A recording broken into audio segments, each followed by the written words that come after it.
सबसे पहले हनुमान जी के चरणों में नतमस्तक करते हुए, अपना प्रणाम करते हुए, व्यासपीठ में पधारी हुई ममतामयी माँ अन्नपूर्णा देवी के चरणों में अपना नतमस्तक रखते हुए, और यहाँ पर आप सब विराजे हुए, दूर दराज से भी आए हुए, और यहाँ पर मातृशक्ति को प्रणाम करते हुए, आपने 5 दिवसीय राम कथा में आज चौथा दिवस है, आपने आनंद लिया।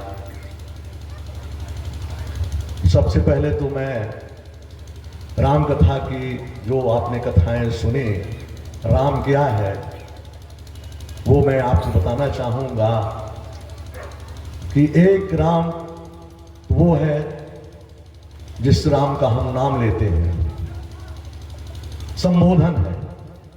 राम एक संबोधन है। 2 बार अगर हम राम राम कहते हैं, 2 बार अगर हम राम राम कहते हैं तो अभिवादन है। 3 बार अगर हम राम राम कहते हैं, राम राम राम, तो संवेदना है। अगर वही बार बार राम नाम की निरंतरता बन जाए तो संकीर्तन है, और अगर संकीर्तन की निरंतरता बन जाए तो सिद्धि है, और अगर हमें सिद्धि प्राप्त हो गई तो हमारे जीवन की सार्थकता है, हमारे जीवन की सार्थकता है। प्रश्न खड़ा है कि दशरथ के ही घर क्यों आए थे राम जी। प्रश्न खड़ा है, दशरथ के ही घर क्यों आए थे राम जी। प्रश्न खड़ा है, सेवरी के जूठन क्यों खाए थे राम जी। प्रश्न खड़ा है, उत्तर से दक्षिण तक क्यों घूमा राम जी। प्रश्न खड़ा है, चित्रकूट से दंडक बन क्यों आए थे राम जी। सारी सुख सुविधाओं को क्यों ठुकराया राम जी। सारी सुख सुविधाओं को क्यों ठुकराया राम जी। प्रश्न खड़ा है कि अवध की माटी को संग लेकर क्यों चूमा राम जी। अगर हम इन प्रश्नों का उत्तर खोजेंगे तो राम समझ में आएंगे। अगर हम इन प्रश्नों का उत्तर खोजेंगे तो राम समझ में आएंगे। प्रभु ने आकर संबंधों को एक नया अनुबंध दिया। प्रभु ने आकर संबंधों को एक नया अनुबंध दिया। जिस रिश्ते की जो मर्यादा वही हमको प्रबंध दिया। त्रेता युग में हुए राम जी, और सारे रिश्ते जिस दर्पण से देखे गए उस दर्पण का नाम है राम। पुत्र कैसा, राम जैसा। मित्र कैसा, राम जैसा। भाई कैसा, राम जैसा। पिता कैसा, राम जैसा। स्वामी कैसा, राम जैसा। भक्त कैसा, राम जैसा। भगवान कैसा, राम जैसा। और किसी ने जाकर के रावण के कान में पूछ लिया कि शत्रु कैसा, राम जैसा। शत्रु कैसा, राम जैसा। क्या बात, बहुत बड़ी बात। कैसा, राम जैसा। राम जन्म के हेतु के पहुंचने की कोशिश कर रहा हूं।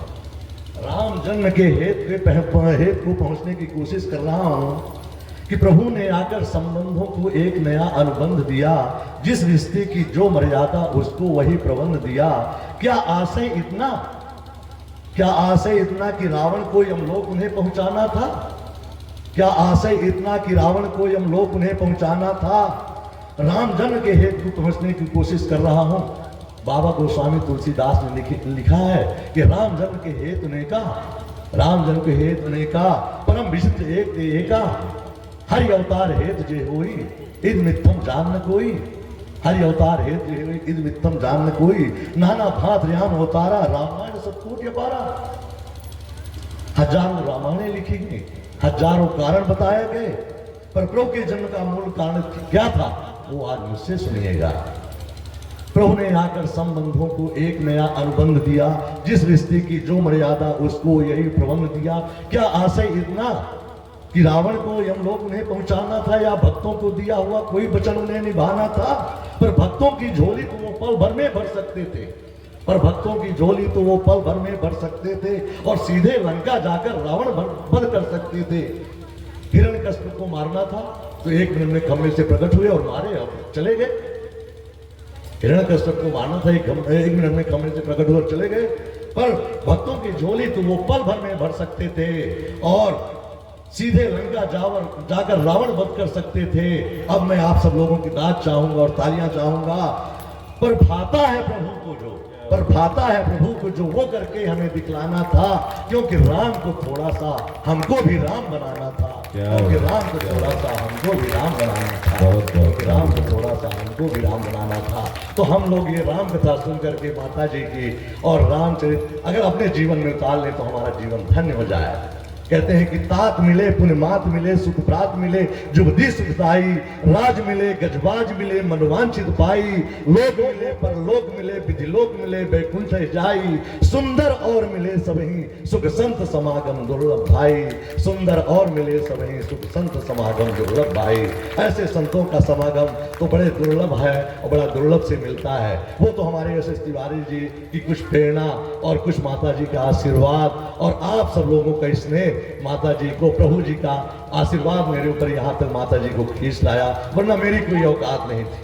और ये तो सब आप लोगों का कार्यक्रम है, ये कोई डॉक्टर पीढ़िया अशोक पीढ़िया का कार्यक्रम नहीं है या सूरा का कार्यक्रम। ये जितने भी लोग बैठे हैं उनमें सबका योगदान है। और ये 80वां भंडारा है तिवारी जी साहब, 80वां भंडारे का ये राम कथा का आयोजन हुआ है। और हमारे साथ जो कंधे से कंधा मिलाकर के चल रहे हैं वो हैं जवाहर तिवारी साहब और ये दामोदर मिश्रा जी, पंडित मोतीलाल जी और बाबू सिंह जी और शेषमन तिवारी जी। चंद्रभान जी को 30 साल तबीयत खराब हो गई, पिछले साल उन्होंने भी बहुत हमारे साथ में कंधे से कंधा में मिलाकर हाथ दिया था, लेकिन इस साल उनकी थोड़ी तबीयत खराब है। और जितने लोग भी बैठे हैं, मैं आप सबका नाम नहीं ले पा रहा हूँ, लेकिन ऐसा कोई नहीं है जिसको मैं अपने पहचानने लगा हूँ। आप लोग सब आते रहे हैं। मेरा सिर्फ एक मिशन है कि हनुमान जी के दर पर पे 1 महीने में जो भंडारा होता है उसमें सब लोग आकर के आप लोग जुड़े और यहाँ से हनुमान जी के यहाँ से जुड़ करके आप आशीर्वाद लें और मुझे भी आशीर्वाद प्रदान करें। बस मेरी यही विनती है और यही इच्छा है कि आप लोग आते रहें और ये कम से कम 108 भंडारा तो पूरा हो ही जाए। अब 80वां भंडारा है और आप सब लोग इसको एक मिशन बना करके आगे की ओर ले जाएं और हम सब लोग ले जाएं। माता जी ऐसा आशीर्वाद दें। और माता जी के लिए तो मैं ये कहूँगा, रेस सी